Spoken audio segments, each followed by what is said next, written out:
Hello and happy Friday. Do you find yourself in situations that you don't feel comfortable in and you end up staying way too long? Well, my name's Christina. I'm a hypnotherapist, energy healer, holistic nutrition counselor, former fitness and dance instructor, and I'm a psychic medium. And today I want to talk to you about giving yourself permission. Giving yourself permission to change your mind. I see this all the time. I've definitely done it myself. We commit to things or get into situations or relationships with people, and we feel like it's going well for a little while. And then we start to get these little whispers that things are not as good as we thought it was in the beginning. And because we feel obligated and we don't want to disappoint people, sometimes we end up staying in the situations just way too long. We start to realize it's not good for our health, our mental, physical, emotional health. It could be a job, it could be a romantic relationship, it could be even a family, like a parent or sibling, a friend relationship, any kind of thing where you're realizing that you're giving more than you want to give, and it's taking more from you than you're willing to, than you really, feel like you should. And usually it's because we don't want to disappoint people. We want to have integrity and, be true to our word. But at some point, you have to give yourself permission to change your mind. At some point, you have to advocate for your own health, your own well-being. And even though it can be scary because you don't want people to think bad things about you, again, at the end of the day, you have to choose yourself. And I always talk about alignment because it's what feels best to you is how you know that you're aligned. There's going to be situations where you don't like what you're doing and you might have to do it anyway. That's not what I'm talking about. What I'm talking about is a situation where you don't have to be there, but you have a hard time with getting yourself out, extracting yourself from it.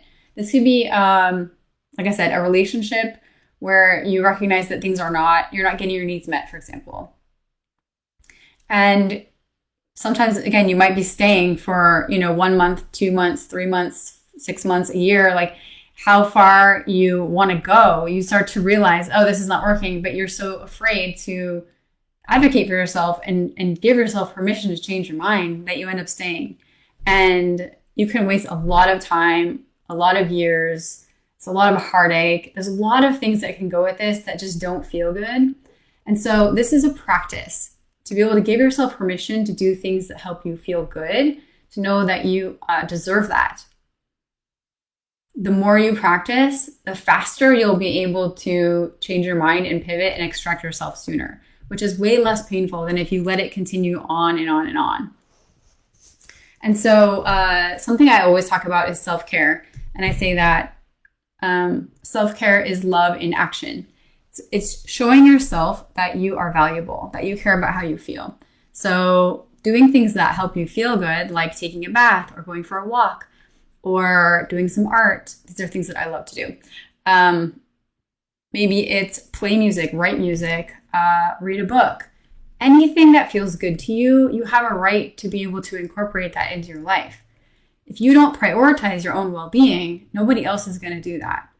If you're, especially if you're a parent, you have young children, people are relying on you, depending on you, they're not going to say, oftentimes they won't say, oh, go read your book for an hour. I've got this, if your partner is also busy, they might not realize that you need the extra time. So you have to advocate for yourself. You have to choose your own activities and schedule it and make sure you get it in. And once you realize that you're in something, you have a right to change your mind. Maybe you were okay with a certain situation before, and the more tired you are, the more you realize it's taking from you. You're realizing that you don't want to do that anymore. Anyways, you know what I'm saying. You have to be able to give yourself permission to change your mind, and you're the only one who can do that. So I hope this is helpful.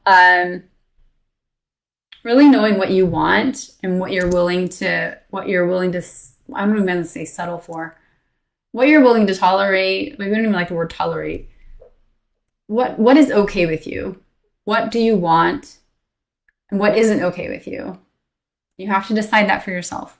So I'm always advocating for your own health, and you get to decide. So give yourself permission to change your mind. It's okay, and it's really healthy. Even though it's sometimes going to be uncomfortable in the moment, you're gonna regret it if you don't. So that's what I've got for you today. Take care.